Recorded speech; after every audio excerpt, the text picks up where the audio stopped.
Huwag kang mag-expect na maging successful ka nang walang paghihirap.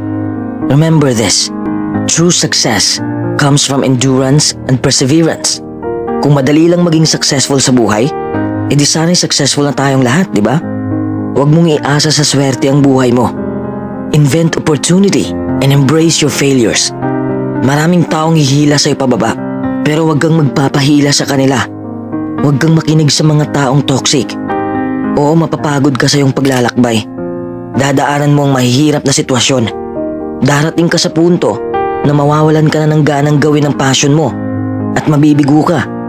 Ang punto ko lang, the next time you fail at something, congratulate yourself. It is an achievement. You're one step closer to actual success. Marami kang matutunan sa kabiguan mo. Along the way, you learn a lot about yourself and you learn a lot about what makes you happy.